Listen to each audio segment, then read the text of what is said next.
going on, everyone? This is Timothy, your host for A Time in Refinement. This is episode 9. It's been a bit since I've put a video out. I apologize on that. Just starting to feel better again. Um, Tonight, I want to talk about listening versus hearing. I listen to a podcast. As you guys know, I'm a big podcast guy, and I listen to someone talk about just actually sitting down and having a conversation with somebody, whether it's your friend or your peer, family member, romantic interest, whatever that may be. And I feel like, especially on the 28 years I've lived, most people listen to talk, and a lot of people do not listen to hear. And I think that has to do with emotional intelligence. I really do, which means the people that I've come in contact with, at least, are not very emotionally intelligent. I think it stems from insecurity. It's possible, but I don't have a whole lot of conversations, minus a couple good friends of mine and my brother, that I can actually sit down and have a back and forth conversation versus sitting there and nodding my head and listening and saying, wow, that's crazy. And they'll talk and talk and talk. And it's super draining. It's like, I don't mind listening to somebody's problems, but at the same time, it's like, I got stuff to say too. So that's been a frustrating part of my upbringing and my high school years and my college years. And now that I'm in customer service, it can be a little more difficult. You're almost a therapist at some point. So, yeah, I mean, I struggle with that. And, that could be something on my part too, right? It could be something where I'm not being assertive enough in the conversation. It could be me just genuinely wanting to listen and not having anything to say. There's also that too. But now that I'm becoming more mature, more okay with my identity, more okay with myself, I'm starting to just cut people out of my life because it could be so draining just talking and talking to somebody and just hearing them spill all of their problems and their trauma and their turmoil out on you at all times. And I'm like, I just can't do this. Like, go and talk to your spouse, significant other, family member, therapist, whatever that may be.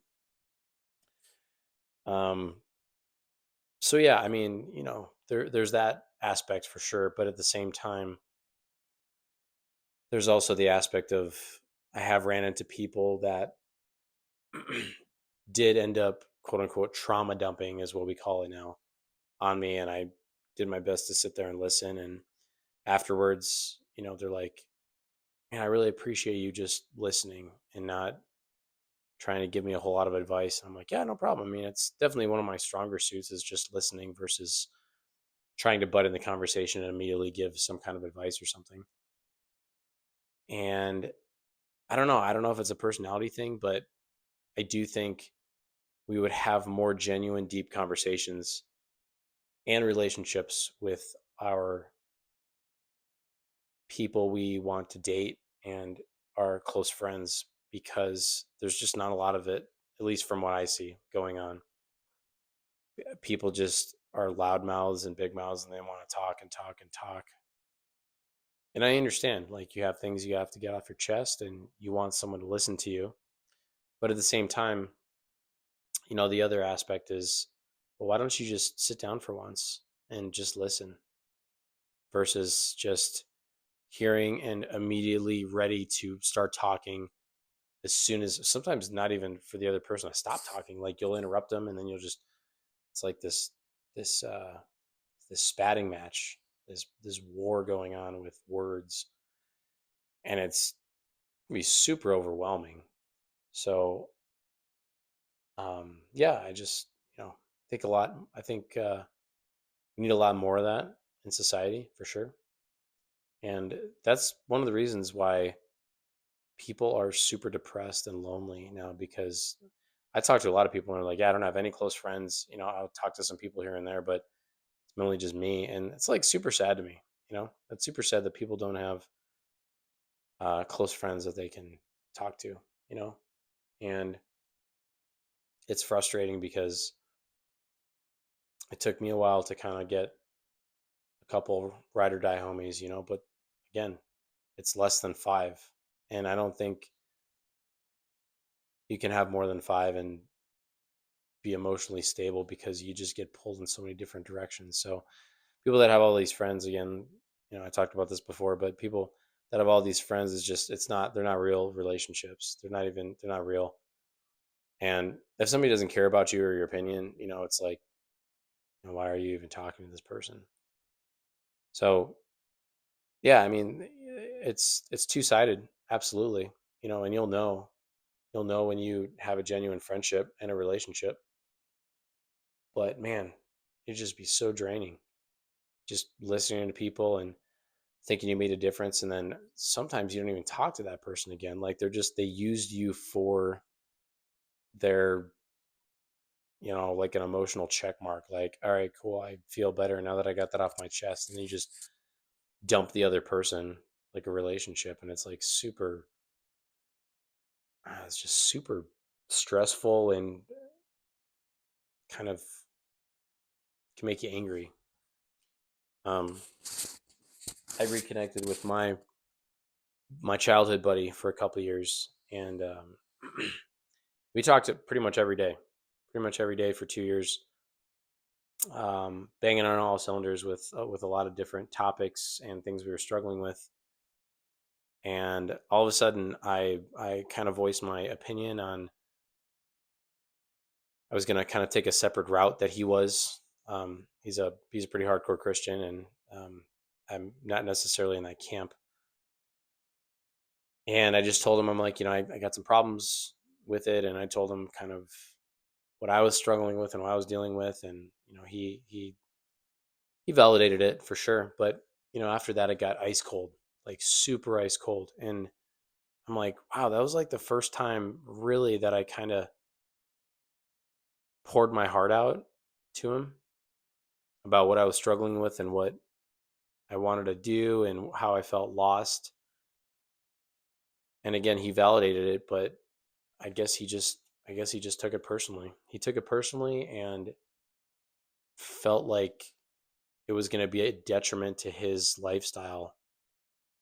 And I never brought anything up to hurt his aspect of life or to question any of his beliefs, but I don't know, I don't think you need to be on the same topic with a lot of things if you have a good friend, but who knows? I could be wrong.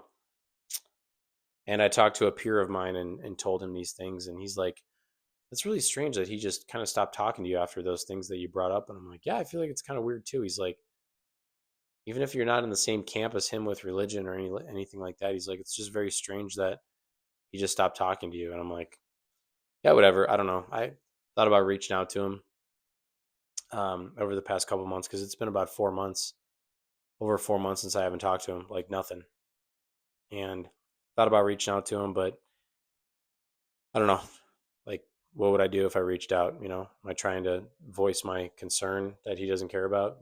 So I'm just leaving it, just leaving it where it is right now. So, um, anyway, I'm gonna wrap this up and try to keep this super or a little bit shorter than before. But yeah, just maybe a little advice is just maybe take that extra 5, 10, 15, 30 seconds to listen to somebody if they're talking to you.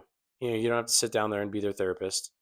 Nobody asked you to do that, but maybe just listening.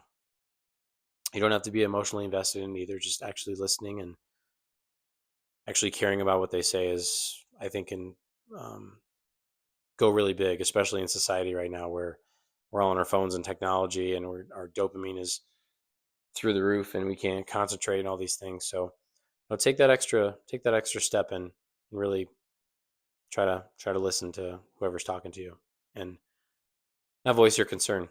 Women talk about that all the time. They want you to listen. They don't want you to give you solutions. And maybe we could bring that into our own relationships and our friends and peers and stuff. So anyway, I love you guys. I appreciate you. Um, I will continue to put these out. Again, I fell off track a little bit, but we are back.